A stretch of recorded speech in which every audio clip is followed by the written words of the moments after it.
For Sylvia, this is a big day. After 5 years of legal proceedings, she's reached her final hearing.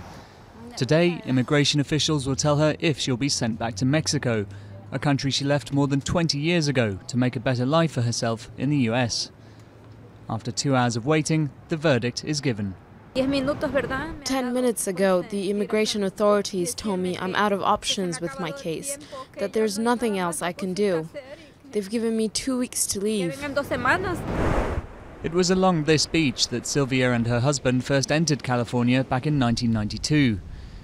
At the time, the border wasn't as well guarded. There were fewer patrols and no fence. Once they were in the country, false papers were easy to obtain. For 2 decades, Sylvia lived what appeared to be a normal American life. She got a job at a hotel and had 3 children. But her past caught up with her when a colleague reported her to the authorities.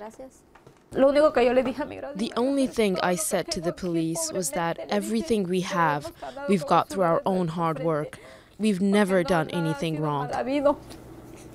An estimated 11 million people live in the US illegally, at constant risk of deportation, even while large parts of the economy depend on their low-paid labor.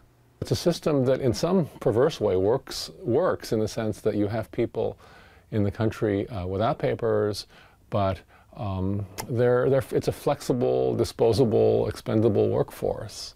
They live here for a long time, have kids here, work here, pay their taxes, but then all of a sudden that the enforcement becomes different.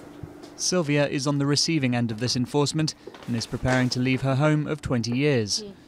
Her 2 sons are staying put. As they were born here, they have American passports. I'm going to stay here and keep studying, go to college, and have to support my little brother so they could go to school here and help them become something better here. And we're going to be visiting my mom once a week. Sylvia is moving to Tijuana, a few minutes' drive from the border. If there is a silver lining for her, it's that she'll get to see her husband for the first time since he himself was deported from the US 3 years ago.